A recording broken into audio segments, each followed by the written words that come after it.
It's Alexander Russo with The Grade, and I'm delighted to be here today with the Wall Street Journal's Shalini Ramachandran. Shalini, welcome to the show. Thank you. Thanks for having me. We are here to talk about your amazing, to me at least, article about YouTube in schools that came out a couple weeks ago, and in my world at least got an enormous response. You describe in the piece schools being awash in YouTube at the same time that there's a crisis in learning. And I wanted to start off by asking, how did you find this story?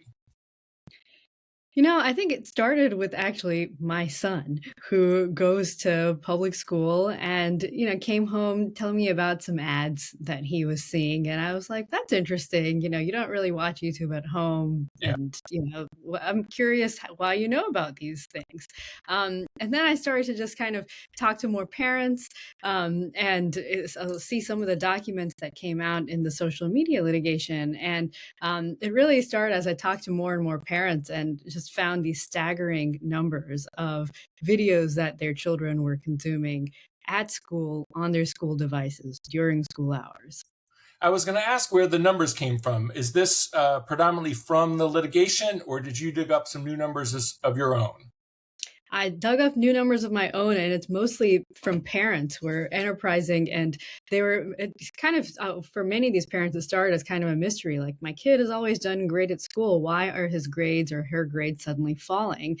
And then they start looking into their child's device and then their YouTube blogs, and they find that they were watching tons and tons of YouTube videos at school. And then it started sort of for many of these parents, a kind of data sleuthing search of their own, where they started going out and trying to see, like, when are they watching, what kind of things are they watching, why are they watching this stuff, is this coming off of something that they were assigned and then they went off task. And then I think as I started talking to more people, I found out there's so many parents who have done this, and they sent me Excel spreadsheets of their kids viewing, each YouTube video that they watched, and, the timestamps. And for some parents that, I told them, you can easily get this. And then they looked at it and then sent it to me.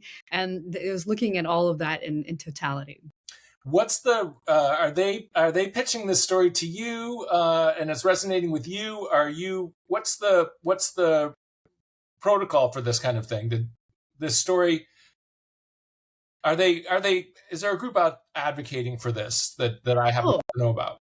Yeah, I mean, I think there are definitely parent groups that are advocating for less YouTube in schools. Yeah. And you see that even with the LA school district. They just moved to block YouTube, student-led YouTube use for the upcoming school year. And that's happening in other districts as well.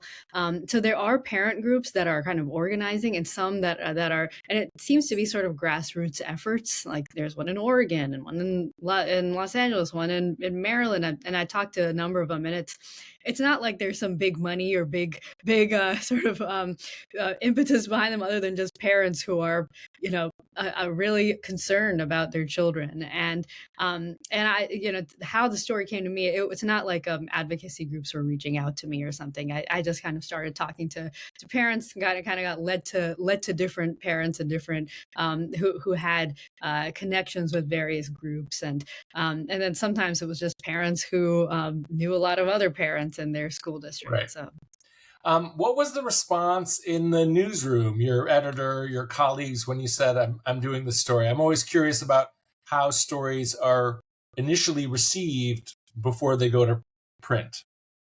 Yeah, I think at first they were like, 13,000 YouTube videos at school? Are you sure?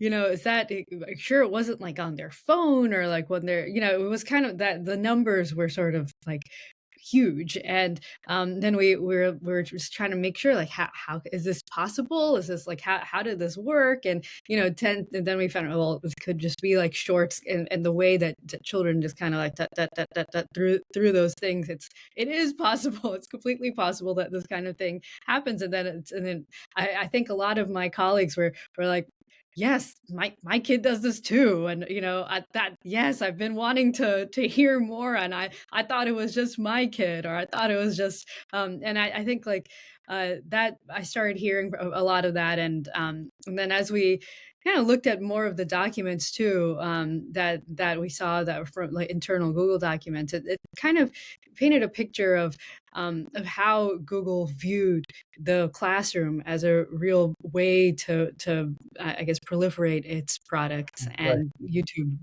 being among them. You mentioned in the piece that YouTube is a $60 billion a year business. I don't think people understand how big a business YouTube is. Do you or does anyone else have a sense of how much portion of that number schools are? Are schools a big portion of YouTube's business? Unfortunately, I don't know. I would love to know that answer. What I do know is that there was a Harvard study a few years ago that looked at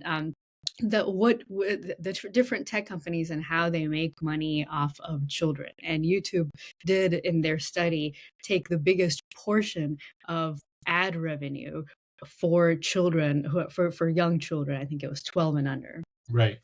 And then And it's compared to other tech companies and other social media. it's funny that this happened this way. There's a backlash against all things ed tech going on, devices, social media, one-to-one screen time. Some of the software is under attack as well. It's wild. I saw on The Verge this week that Google, they must not care because they're putting out a new Chromebook. They've got a new Chromebook. They're rebranding it as the Google Book, if I understand correctly.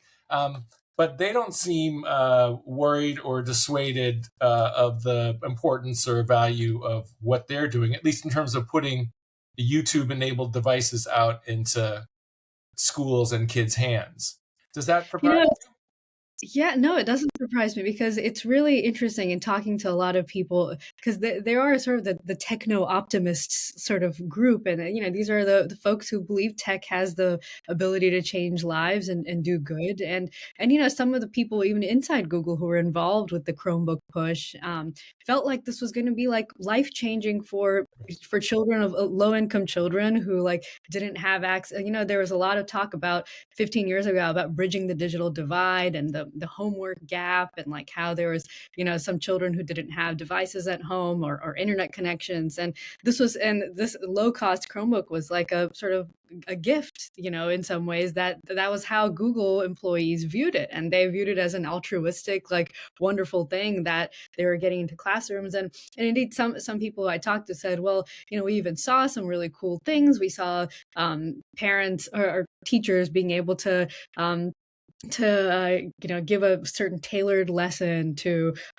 children who are of a different ability, and like these other children got a different lesson. But it's what seems sort of like, wow, this is wonderful, kind of seems now a little dystopian to like imagine like children hunched over and like different in different sort of pods on their own thing. But it seems dystopian to some people and it seems utopian to others. Like there's now schools that where they're pitching that for you just have to learn for a couple hours a day with your AI tutor and your kid's gonna be good to go. Yeah, it's wild. The pushback you describe in your story, it starts out in Wichita. You mentioned Bend. You just mentioned LA and Maryland. Are there other places where they're reconsidering school-based YouTube that folks might want to know about? Yes, Massachusetts. There are a couple districts there, as well as in New Jersey. In fact, just like a couple of weeks before my story ran, I think the district of Maplewood, New Jersey, decided that they're going to roll back YouTube use. And so, yeah, there's actually a growing number that are reconsidering. And I think also in North Carolina, we quoted a superintendent there who's decided that he would block student-led use of YouTube, for the upcoming year. But I think this is starting to gain some traction now. But what's interesting is that because the statewide tests and assessments are all digital and still like on your Chromebooks, this was a quandary that some of the superintendents talked about. Like, we can't actually remove these digital devices like the one-to-one thing. We can't really take it fully out. It's not really our call at the end of the day, because the assessments that our schools are graded on are all on the Chromebooks or on the devices. But can't they go back to carts? The old school way to do this was to have a cart with 40 Chromebooks and pull it out for an activity and then put it back. Is that something that's not as easy in real life as it sounds?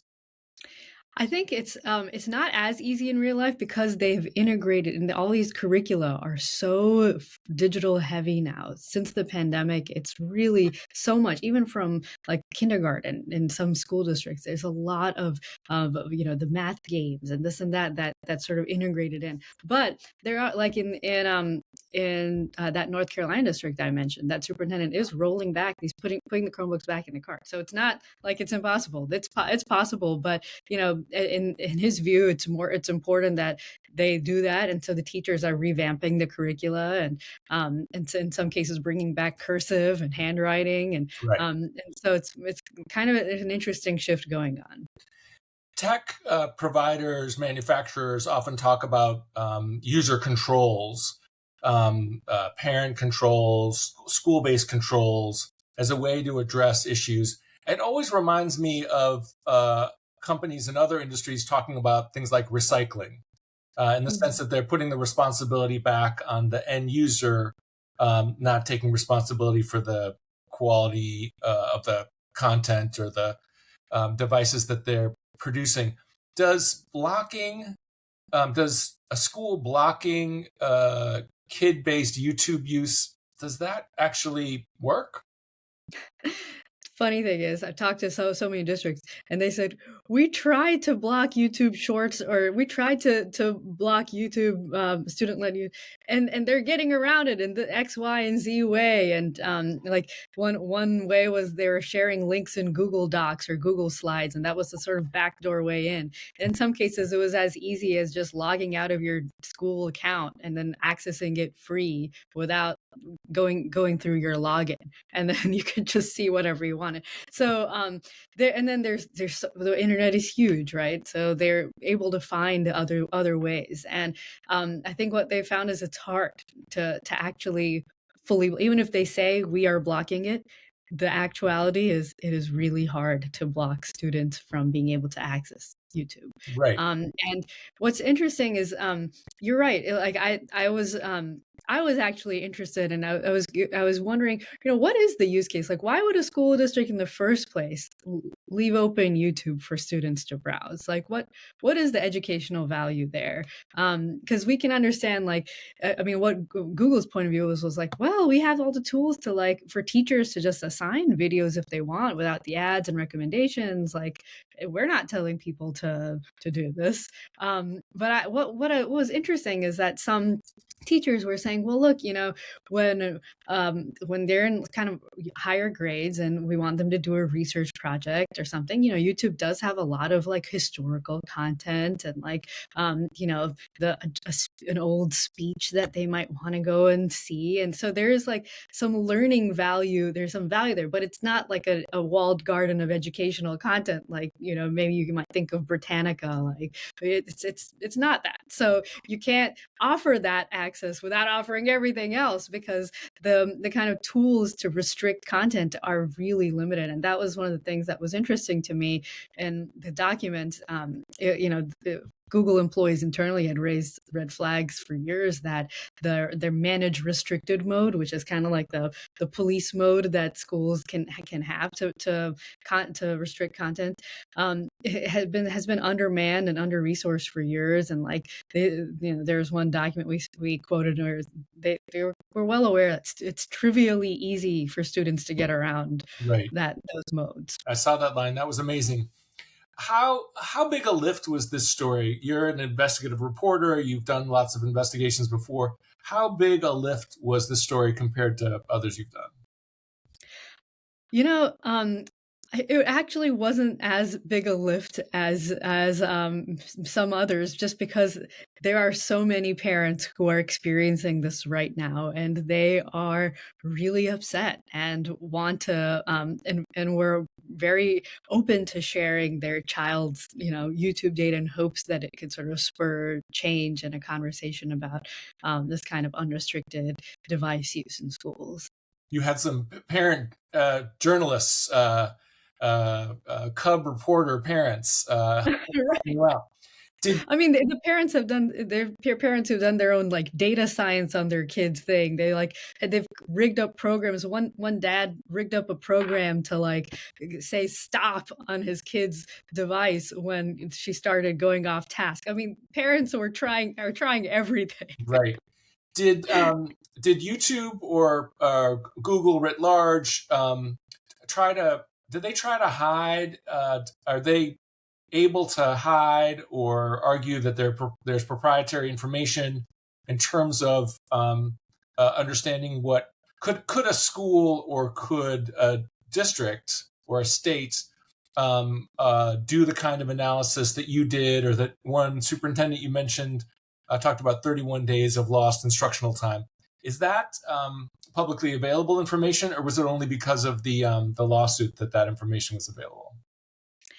That is available information to any IT director in any school district. And this is one of the pain points that parents talked about. They said at first they were trying to get many of them tried to get information from their districts and were kind of stonewalled. And then they went about sleuthing their own way on the Chromebooks and like went to their YouTube, see the kids' YouTube data or their Chrome history, things like that. This is one of the pain points for parents because they say it's a lot is not shared with them when it should be pretty easy for an IT administrator to do this analysis. And I think, I mean, some of these districts that are taking steps to limit YouTube, they were spurred on by parents, pushing them, but also then they looked at their own data, like how that North Carolina district did, and said, "Whoa, here, YouTube." I mean, many districts I talked to said YouTube is among the top websites, if not the top website, Right. for kids access. Did you or did any of the parents that you know of had to resort to FOIA-ing to get the information, or once they started looking, did they find that it was available without taking that step? Once they started, for most of them, some did ask they do like a kind of FOIA of their child's data to the district, but others were able to just go onto their kids' Google account and download like their YouTube data. I didn't even know this existed, but I went and did it for myself.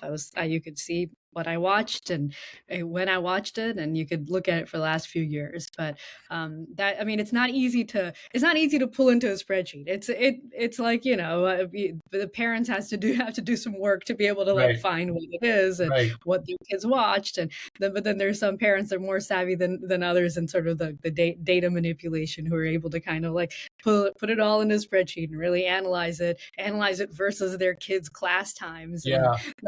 So I was really impressed, honestly. What would be fascinating, and I'm not saying you should do this, and I certainly can't do this, but it would be fascinating and helpful if there was a website or an app that said, that answered the question. So you want to know how much YouTube your kid is watching at school? You put in the URL and you give some permission, and then you get the data back. Because it sounds like it's doable, but not as easy as anyone would like it to be. Right. What's the response? Again, you've written about a ton of important issues in the past. How would you compare the response to the YouTube in Schools story to others that is this a little pebble kind of story in your life and career as a big time investigative reporter? Or is this, it seemed like it got a big reaction to me, but I'm just living in my own bubble. Yeah, I mean, not all. Definitely not Pebble. It was I got a ton of responses from parents, from teachers, from pediatricians. It was from kind of running the gamut of people who care about this issue of what does it mean for children to be on screens at school a lot of the day.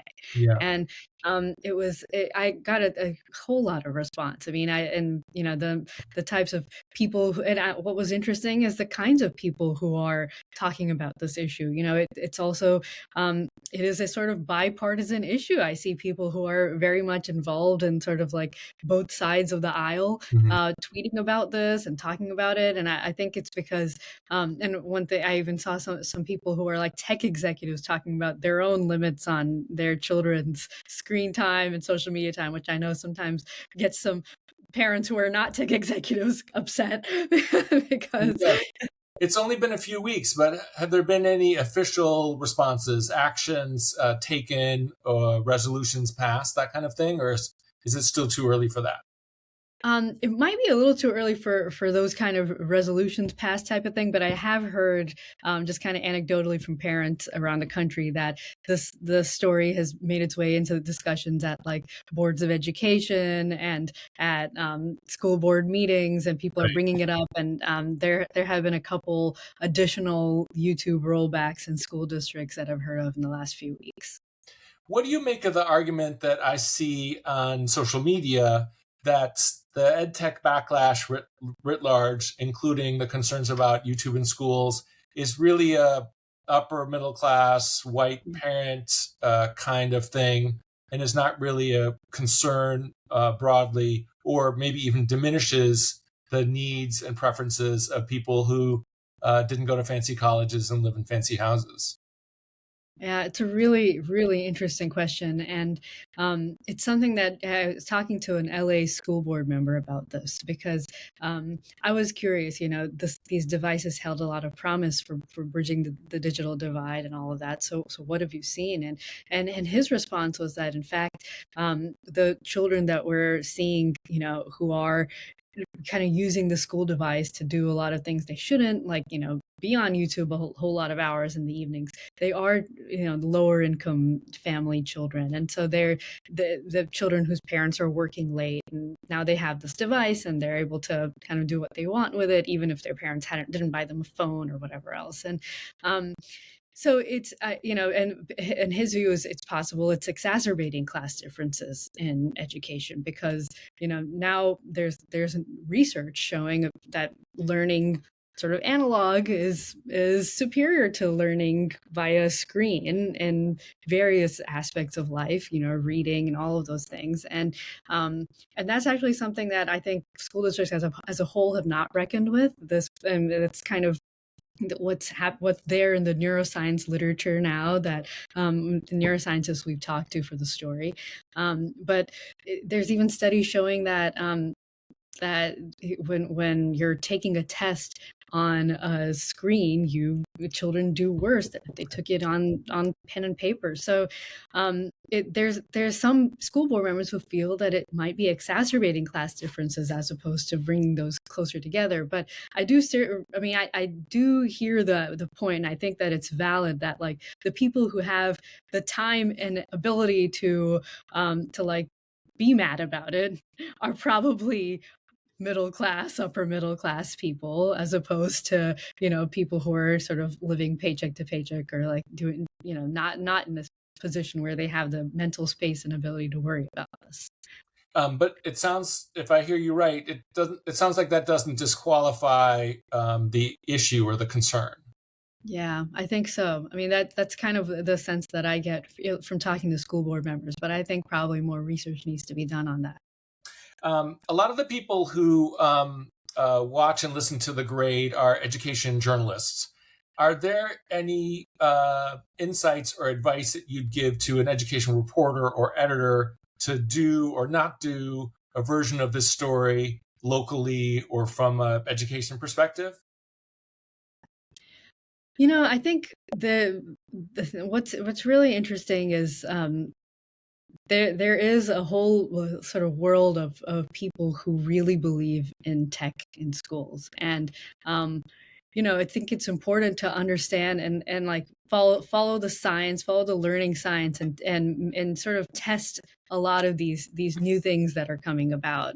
And I think, like, at a local level, I'd be curious to. I mean, one of the things that sort of struck me as I talked to people across the country is just how similar district responses have been when parents individually ask, like, hey, I'd really like my kids' data, I'd really like to know what's going on, and they immediately, it's a sort of defensive, you know we can't give that to you, everything's cool. And then there has to be like a parent group that comes together, and then they have some meetings.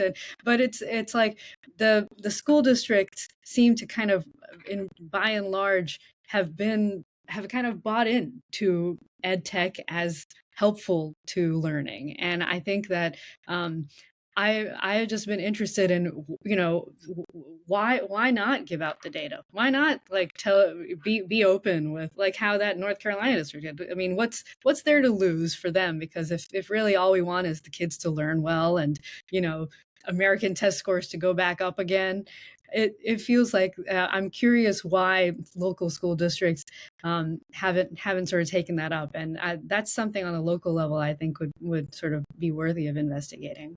My sense, I agree with you. My sense is that there's a belief, the vibe I get from journalists is the concern that this is sort of an anti-vax Luddite kind of an issue. Journalists are also known for their love of technology in their own lives. I feel like there's something, I'm not a psychologist and this is not a diagnosis, but I feel like there's a diminishment or a diminishment of the concerns, either because being anti-tech seems like being a crazy person, or Yeah. because of the class issues. Does any of that resonate with you?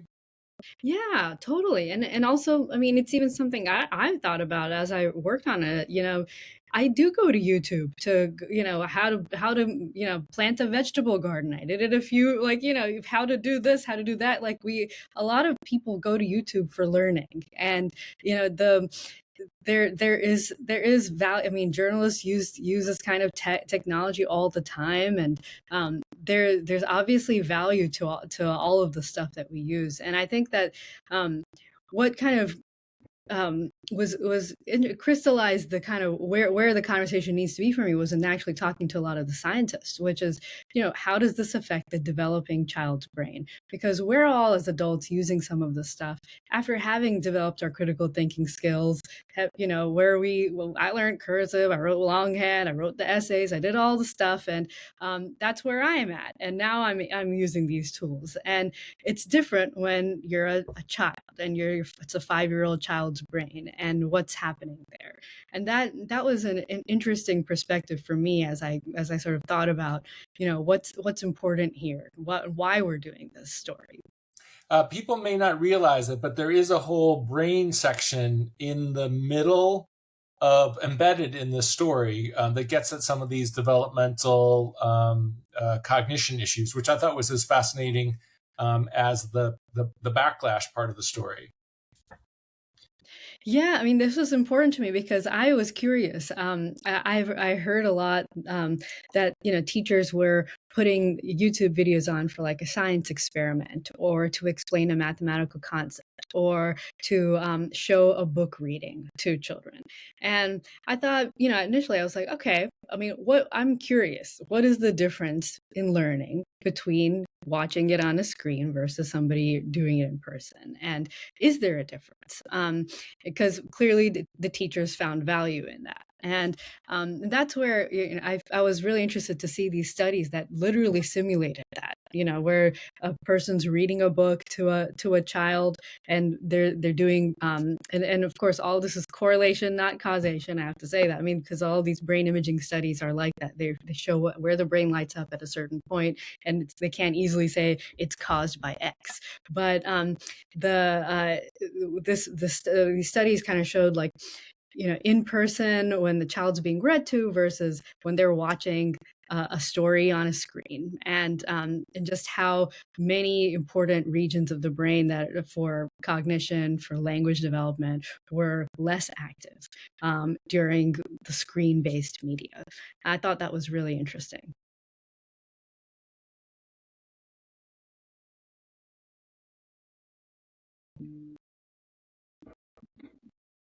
Hey, Sorry, I lost you for a second there, but I think it recorded fine, so not to worry about it. okay. One last question, which is, are you, I hope you're being booked on all sorts of shows to talk about this. And if that's happening, please tell us. Or if you've moved on to your next investigation, I'd love to hear about that as well. Oh, that's sweet of you. Yeah, I was on NBC News a few weeks ago, and I did an Apple News podcast, and hearing from more people, so more to come. Excellent. Well, thank you so much for talking about the story. It's a fascinating topic, And I really appreciate you taking the time. Thank you. Thanks for having me, Alexander.